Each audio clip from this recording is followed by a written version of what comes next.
Okay, let's take a live look outside where it is warm. We've got some sunshine, some clouds. The air doesn't feel like Colorado. I can tell. Tonight is not the night we're worried about when it comes to the weather, though, I'm told. Thanks for joining us. I'm Kim Christensen. And I'm Phil Lipoff. We want to get straight to senior weather impact meteorologist Chris Bianchi. And Chris, we could be in for some severe weather again this week. Yeah, and Kim, to your point, I think today is kind of the appetizer for what could be a pretty busy week for severe weather. Tomorrow, Wednesday, and Thursday looking quite busy for us along the Front Range. In Denver today, though, we're likely going to be dry because we've got a west wind. You may have felt that humidity this morning. We got a downsloping dry wind. Yeah, Kim's raising her hand. We got a dry, it felt humid. In fact, it was our highest dew point, highest amount of moisture in the atmosphere we've had so far this calendar year. This morning, we got rid of that boom like that with the west wind. So point being, it's too dry for us to get big storms in Denver today. That'll change tomorrow, though, upper 80s in the metro area. Eastern Plains, though, we do have a severe thunderstorm watch that goes till 9 p.m. tonight. Already seen a few stronger storms, including one notable storm up by Sterling. So if you're watching me from Logan County, I-76 between about Crook, Sterling, down through Marino here in northern Logan County. So again, approaching I-76, this storm has golf ball sized hail with it, and that is approaching I-76. So you know anybody that's traveling here between Iliff and Sterling and I-76, definitely want to get off the road and seek shelter right now with that storm approaching you. Pretty quiet on the Eastern Plains otherwise right now. We do have one storm just to the south and east, Colorado Springs. That has some large hail with it, but that is in rural El Paso County right now. 70s, 80s, Eastern Plains, rain cooled 72 in Colorado Springs, 90 the hot spot along the I-25 corridor up in Fort Collins. But as we look ahead, tomorrow and Wednesday, what's going to happen tonight, a cold front is going to move through. That is going to pull in moisture from the east. So right now, the Eastern Plains have all the low-level moisture, but tomorrow morning it is going to feel muggy. It's going to feel like the Midwest and the East Coast, and that will set the stage for some stronger storms tomorrow, Wednesday, and Thursday. I'll tell you about that in just a few minutes. Thanks, Chris. And the city of Denver says they are taking steps to fix their public notification process. You know, we might have some weather coming in. This was after a series of human errors with emergency alerts. Most recently, 2 weeks ago today, when someone called 911 to report a tornado, and someone with Denver Fire triggered the tornado sirens, despite the fact there wasn't a confirmed tornado or even a tornado warning. The city of Denver now says they're switching from WIA alerts to reverse emergency notifications in most cases. They'll also require the National Weather Service or the Office of Emergency Management to confirm before they can trigger the sirens. And they're adding in a new annual training for anyone who uses the emergency alert system. We spoke to Denver's mayor today about the changes. We'll show part of that conversation tonight on Next with Kyle Clark. A CSP trooper is facing some pretty serious charges tonight, accused of sexual assault. Jeremiah Patterson is a 6-year veteran of the State Patrol. He was arrested Friday by Loveland Police. 9 News reporter Steve Stager is following the case. And Steve, these are serious accusations. Extremely. These are domestic violence related charges, both sexual assault and second-degree assault involving strangulation. The events here date back a couple of years and involve someone that Patterson knows. An arrest affidavit I obtained today lists graphic details, too graphic, frankly, for TV. The victim in this case alleges that Patterson sexually assaulted her at one point using his CSP-issued handcuffs, tightening them as tight as they could go. And according to the affidavit, the victim told police Patterson then threatened her, saying it wouldn't be good for her if anyone found out about what happened, telling her that he had connections to high-ranking law enforcement, even the governor. In the affidavit, Patterson said during an interview that he worked at the state capitol. Now, after his arrest, CSP says that he was placed on administrative leave.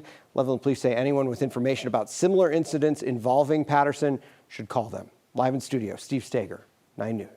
So to be clear, these things happened, the victim alleges, like, what, a year and a half ago or so? It was a series, it was some in 2024. The affidavit mentions a couple of things that might have happened in 2025. Unclear if that was a clerical error in the affidavit or not, but most of the allegations were from the fall of 2024. Okay, we'll wait to hear more from CSP. Thanks, Steve. Mm-hmm. Colorado's primary election is 1 week from tomorrow. That means today is your last day to vote by mail. After today, you'll need to drop your ballot in a drop box like one of these. Election officials want to remind you, you can put your ballot in any drop box around the state, not just the one in the county where you are voting. a little known fact is that people can drop off their ballots in any county, in any drop box, so it's as long as before 7 p.m. on election day. So if you're working in Greeley and you're coming back to Denver, you can leave your ballot in Greeley in Weld County. So it's really important to be able to do that. Yeah, super convenient. Today is also the deadline to register to vote. If you want the state to mail you a ballot, you can still register after today. You'll just have to vote in person. The state says so far more than 322,000 primary ballots have been returned. That's about 8% of total active voters here in the state. Tonight, city leaders in Aurora will discuss creating a program for landlords to be licensed and registered with the city. Right, so if it's created, owners or property managers would have to register their contact information yearly. 9 News' Aaron Adelson explains how it could help enforce tenant protections and also how it would have affected the fallout from property owners who claimed gangs took over their buildings.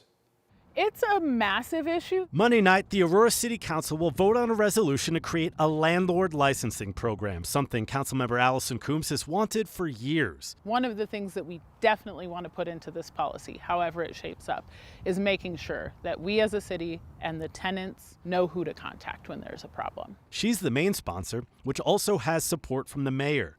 She hopes it will help the city and renters because sometimes it's unclear who a tenant should call in the event of an emergency or crime, and unclear who the city needs to hold accountable. For example, the apartment property has been taken over. In a 911 call almost 2 years ago, a lawyer for CBZ Management claimed a Venezuelan gang took over his client's Aurora properties, a claim that brought then presidential candidate Donald Trump to town. We will have an Operation Aurora. The legal fallout continues. Tenants from CBZ Management's Nome Street property filed a lawsuit about the living conditions. The suit names corporations and 2 people as defendants. This month, CBZ's lawyers wrote, while one person may have called himself lowercase m manager, to deny that makes him legally responsible as the capital M manager. I believe that the tenants at the various CBZ properties in Aurora would have been better protected if it had been more clear who was responsible and who we needed to go to. The proposal did not stem from the CBZ situation. Citywide, Coombs says it would help regulators and renters. In Aurora, Aaron Adelson, 9 News. Aaron, thank you. If this resolution passes, there's still research and community outreach that needs to be done about it. The program could potentially launch by next year. Denver already passed a landlord licensing program similar to what Aurora is considering. Denver did that back in 2021.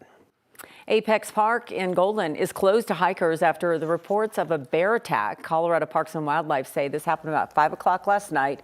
A woman was hiking the park when she says the bear grabbed her backpack and swiped at her leg. It then followed her down the trail for more than 30 minutes.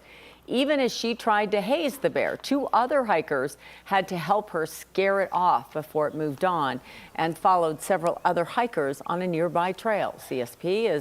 CPW is investigating if this is the same bear spotted in that area this morning. As a result, Apex Park will be closed temporarily until wildlife officials say it's safe. The man believed to be behind the theft of a tortoise in Colorado Springs has been arrested. Police say 37-year-old Justin Edwards stole Howard the tortoise from a local pet store last week. Business owner says a customer walked into the store, made a purchase, but when the employee went back to grab the item, the customer put Howard in a car and drove away. Colorado Springs police were able to track down that man to a nearby hotel. Howard, we're happy to report, is back home and safe now after quite a ride. Thank goodness. This is the final week to use DIA's reserve system where flyers can book a window at security and bypass long lines at TSA.